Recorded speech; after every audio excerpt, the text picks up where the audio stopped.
Programming করতে গেলে কিন্তু প্রায়ই আমাদের এমন একটা অবস্থায় পড়তে হয় যেখানে একই ধরনের অনেকগুলো ডেটা নিয়ে কাজ করতে হয়। এই যে বারবার একই কোড লেখার যে ঝামেলা, সেটাকে সহজ করার জন্য একটা দারুণ টুল হচ্ছে অ্যারে। আমাদের আজকের এই বিশদ আলোচনায় আমরা একটা সোর্স ম্যাটেরিয়ালের উপর ভিত্তি করে অ্যারের একদম গোড়ার ধারণা থেকে শুরু করে এর প্রত্যেকটা ব্যবহার আর কোডের উদাহরণ ধরে ধরে দেখব। চেষ্টা থাকবে যেন কোনো কিছুই বাদ না যায়। আচ্ছা, চলুন তো একটা মজার কথা দিয়ে শুরু করা যাক। প্রোগ্রামারদের মধ্যে একটা কথা খুব চালু আছে, আর সেটা হলো আসল প্রোগ্রামাররা কোডে কোনো কমেন্ট লেখে না। কোডটা যদি লেখা কঠিন হয়ে থাকে তাহলে তো সেটা বোঝাও কঠিনই হওয়া উচিত। এটা অবশ্যই মজা করে বলা, কিন্তু সব কোড কি আসলেই বুদ্ধি দিয়ে বোঝার মতো কঠিন হয়?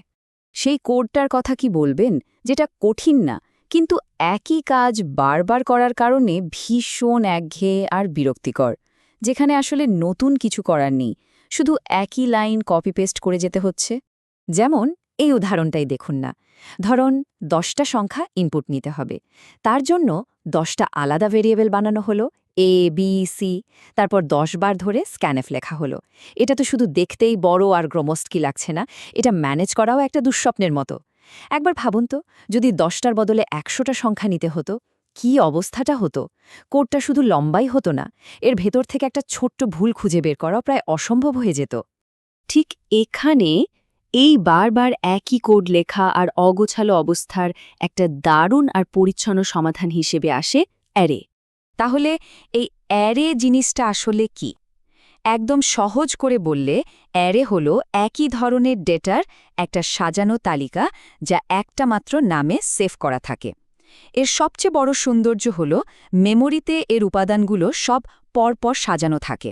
মানে অনেকগুলো আলাদা আলাদা বাক্সের বদলে একটাই বড় বাক্স, যার ভেতরে ছোট ছোট ঘর পরপর সাজানো। এই ছবিটা দেখলে ব্যাপারটা আরও পরিষ্কার হয়ে যাবে। দেখুন, এখানে অনেকগুলো ভ্যালু আছে, কিন্তু ওদের সবার জন্য একটাই নাম, ধরুন এ। আর প্রত্যেকটা ভ্যালুকে আলাদা করে চেনার জন্য একটা করে নাম্বার দেওয়া আছে, যেটাকে আমরা বলি ইন্ডেক্স। প্রোগ্রামিংয়ে এই ইন্ডেক্স কিন্তু সবসময় 0 থেকে শুরু হয়। মানে প্রথম ঘরটা হলো 0 নম্বর ঘর, দ্বিতীয়টা 1 নম্বর, এইভাবে চলতে থাকে। তো থিওরি তো অনেক হলো, চলুন এবার বাস্তবে দেখি কোডের মধ্যে কিভাবে একটা অ্যারে তৈরি করতে হয় আর তাতে মান রাখতে হয়, মানে ইনিশিয়ালাইজ করতে হয়। একটা অ্যারেতে ভ্যালু রাখার মূলত 3টা রাস্তা আছে। আমরা এক এক করে সবগুলো দেখব। প্রথমটা হলো অ্যারে বানানোর সময়ই সরাসরি ভ্যালুগুলো বলে দেওয়া। দ্বিতীয়টা হলো ইন্ডেক্স ব্যবহার করে পরে একটা একটা করে মান বসানো। আর 3 নম্বরটা হলো লুপ ব্যবহার করা, যেটা নিঃসন্দেহে সবচেয়ে কাজের আর পাওয়ারফুল একটা পদ্ধতি। এই যে দেখুন, প্রথম পদ্ধতিটা, অ্যারে ডিক্লেয়ার করার সময়ই আমরা সেকেন্ড ব্র্যাকেট বা কার্লি ব্রেস দিয়ে এর ভেতরের মানগুলো বলে দিতে পারি। যেমন int a3 = 1 2 3। এখানে একটা মজার ব্যাপার আছে। যদি আমরা অ্যারের সাইজের থেকে কম মান দিই, যেমন ধরুন লিখলাম int a5 = 1 2 3, তাহলে বাকি যে দুটো ঘর খালি থাকলো সেগুলোতেই কম্পিউটার নিজে থেকেই 0 বসিয়ে দেবে। দ্বিতীয় পদ্ধতিটা হলো অ্যারেটা তৈরি হয়ে যাওয়ার পর এর যে কোনো একটা নির্দিষ্ট ঘরে গিয়ে মান বসানো। যেমন a0 = 3 লিখলে অ্যারের একদম প্রথম ঘরটায় 3 বসে যাবে।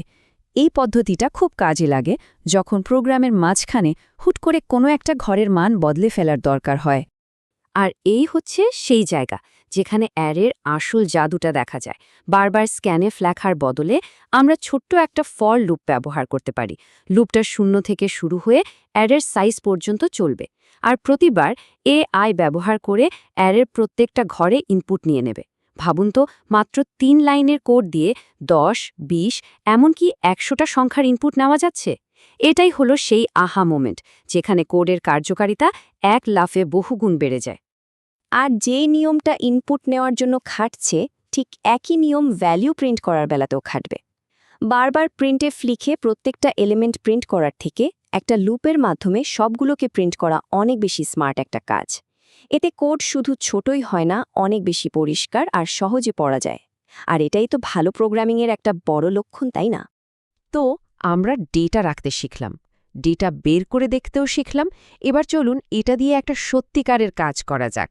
একটা খুব সাধারণ কিন্তু দরকারি কাজ হলো অনেকগুলো সংখ্যার ভেতর থেকে সবচেয়ে বড় বা সবচেয়ে ছোট সংখ্যাটা খুঁজে বের করা। এর যুক্তিটা কিন্তু বেশ সহজ আর সুন্দর। প্রথমে আমরা ধরে নিই যে অ্যারের প্রথম সংখ্যাটাই সবচেয়ে বড়। আচ্ছা, ধরে নিলাম। এরপর কি?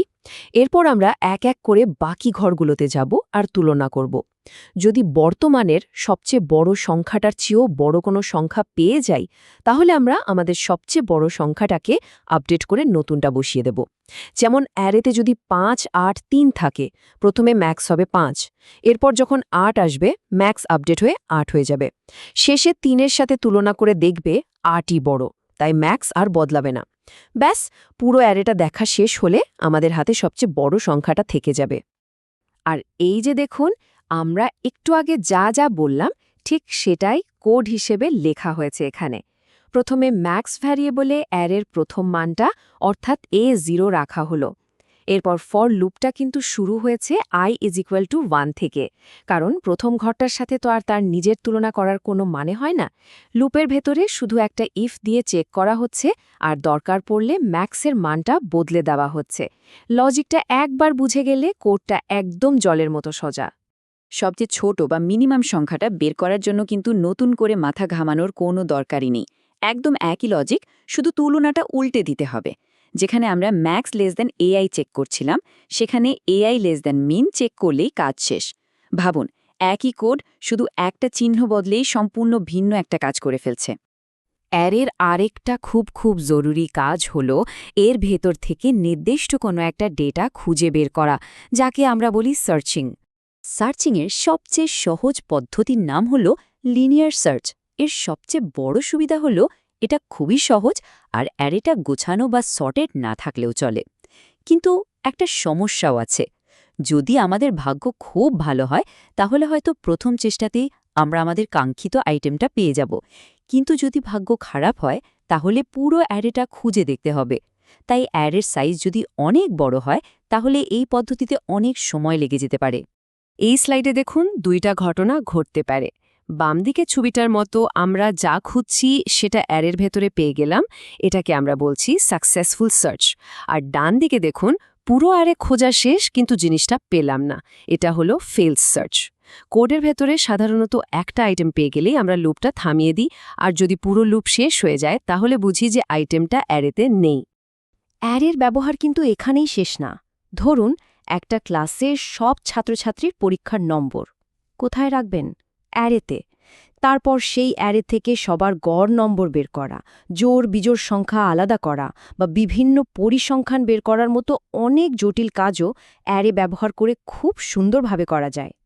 তাহলে এখন যেহেতু ডেটা গুছিয়ে রাখা এবং এফিশিয়েন্টলি ব্যবহার করার মতো একটা শক্তিশালী টুল আমাদের হাতে চলে এসেছে, এর উপর ভিত্তি করে আমরা আরও কত জটিল সব সমস্যা সমাধানের কথা ভাবতে পারি, তাই না? অ্যারে আসলে ডেটা স্ট্রাকচার আর অ্যালগোরিদমের মতো প্রোগ্রামিংয়ের আরও অনেক শক্তিশালী ধারণার দরজা খুলে দেয়। এটা হলো সেই প্রথম ধাপ, যা পার করলে আমরা আরও অনেক বড় বড় সমস্যা সমাধানের দিকে এগিয়ে যেতে পারব।